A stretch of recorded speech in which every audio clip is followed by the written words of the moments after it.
नमस्कार शेतकरी बांधवांनो, पुन्हा एकदा तुमचं किसान मराठी न्यूज या यूट्यूब चॅनलवरती स्वागत आहे. मित्रांनो, खरीप पीक विमा 2025 अखेर वाटपाचे आदेश थेट मंत्रालयातून मुख्यमंत्री देवेंद्र फडणवीस यांनी दिलेले आहेत. मुख्यमंत्र्यांचे आदेश मिळताच पीक विमा कंपन्यांच्या माध्यमातून पीक विमा वितरण करण्याच्या हालचाली सुरू करण्यात आलेल्या आहेत.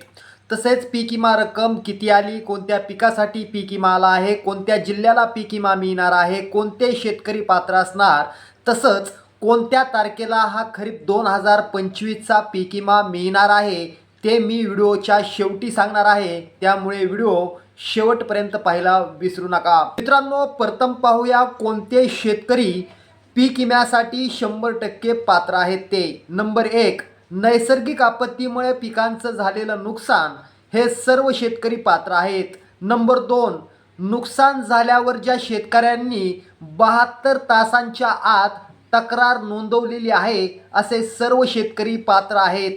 नंबर 3, ज्या शेतकऱ्यांनी ई पीक पाहणी पूर्ण केलेली आहे असे सर्व शेतकरी पात्र आहेत.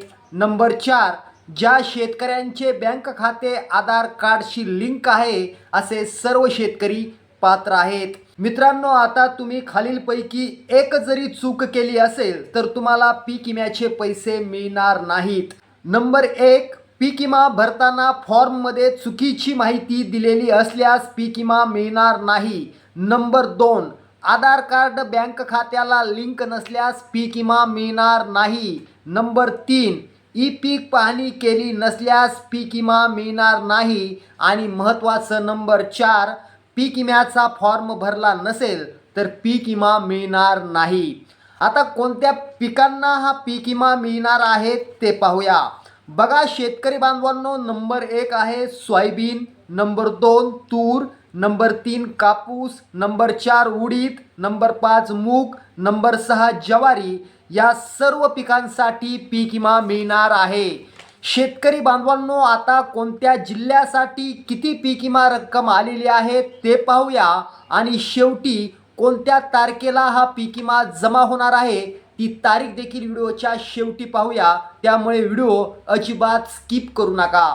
गोंदिया जिल्ह्यासाठी 50 कोटी, नागपूर जिल्ह्यासाठी 91 कोटी, भंडारा जिल्ह्यासाठी 65 कोटी, तर वर्धा जिल्ह्यासाठी 30 कोटी, अमरावती जिल्ह्यासाठी 83 कोटी रुपये, यवतमाळ जिल्ह्यासाठी 99 कोटी रुपये, रत्नागिरी जिल्ह्यासाठी 35 कोटी रुपये, त्यानंतर ठाणे जिल्ह्यासाठी 40 कोटी रुपये, तर पालघर जिल्ह्यासाठी 25 कोटी, रायगड जिल्ह्यासाठी 30 कोटी, नंदुरबार जिल्ह्यासाठी 70 कोटी, नाशिक जिल्ह्यासाठी 92 कोटी, धुळे जिल्ह्यासाठी 65 कोटी रुपये, जळगाव जिल्ह्यासाठी 90 कोटी रुपये, त्यानंतर कोल्हापूर जिल्ह्यासाठी 40 कोटी, पुणे जिल्ह्यासाठी 75 कोटी रुपये आणि सांगली जिल्ह्यासाठी 50 कोटी रुपये, सोलापूर जिल्ह्यासाठी 102 कोटी रुपये, सातारा जिल्ह्यासाठी 65 कोटी रुपये, अहिल्यानगर जिल्ह्यासाठी 125 कोटी रुपये, धाराशिव जिल्ह्यासाठी 80 कोटी रुपये, हिंगोली जिल्ह्यासाठी 65 कोटी रुपये, परभणी जिल्ह्यासाठी 90 कोटी रुपये, नांदेड जिल्ह्यासाठी 96 कोटी रुपये, लातूर जिल्ह्यासाठी 70 कोटी रुपये,